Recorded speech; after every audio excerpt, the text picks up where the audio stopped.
This is the Eiffel Tower. The emblem of Paris and one of the most ambitious engineering structures of the 19th century. Built almost entirely from iron, the tower pushed construction methods, safety standards, and precision engineering far beyond what had ever been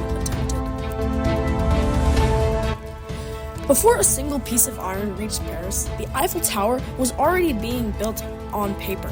Engineers Maurice Koechlin and Émile Nouguier used advanced mathematical calculations to determine how wind forces would travel through the structure. The tower's curved shape was designed so that wind pressure would flow downwards into the ground rather than pushing the structure sideways. More than 1,700 detailed drawings were created, showing the exact size, angle, and position of every iron piece. These drawings were used to prefabricate components at Gustave Eiffel's factory outside Paris. Each iron piece was cut, drilled, and shaped before being transported to the site. Holes for rivets were drilled with extreme precision so parts would align perfectly during assembly. Construction began with the foundations, one for each of the tower's 4 legs. 2 legs sat close to the Seine River, where the soil was soft and waterlogged. To solve this, workers used compressed air chambers, allowing them to dig deep without flooding. Each foundation was made of thick stone and concrete and designed to carry enormous vertical and horizontal forces. Once complete, massive iron base plates were installed on top. From these plates, the legs of the tower began to rise. The most difficult challenge at this stage was alignment. The 4 legs had to curve inward and meet precisely hundreds of feet above the ground. To control this, engineers used hydraulic jacks at each leg base. These jacks allowed the legs to be moved by millimeters at a time until the geometry was perfect. As the structure rose, construction followed a strict assembly process.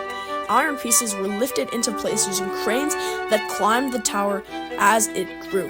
No iron piece weighed more than about 3 tons, making them a little bit easier to handle and safer to lift. Once positioned, beams were temporarily bolted together. Permanent connections were made using rivets. Each rivet required a team of 4 workers, 1 to heat it, 1 to hold it in place, 1 to hammer it, and 1 to finish the head. The rivet was inserted while red hot. As it cooled, it shrank, pulling the iron pieces tightly together. This process created joints that were incredibly strong and resistant to vibration. By the time the first platform was completed, thousands of rivets had already been set, locking the tower structure into a single, rigid frame. As the tower climbed higher, engineers paid close attention to how it reacted to wind. Unlike stone buildings, iron structures could flex slightly without breaking. The Eiffel Tower was designed to bend just enough to absorb wind energy. At greater heights, assembly became slower and more dangerous. Gustave Eiffel enforced safety rules, including guardrails, safety nets, and harnesses. Workers moved along narrow beams hundreds of feet above the city, often suspended by ropes and platforms. During this phase, the tower's second platform was completed, and the structure narrowed significantly. The reduced surface area at higher levels helped decrease wind resistance and overall weight. The final section of the tower required the greatest precision. As the structure narrowed, even small alignment errors could become dangerous. Engineers used constant measurements to ensure the tower remained centered. Once the iron framework was complete, elevators were installed inside the legs, an engineering challenge on their own due to the curved shape.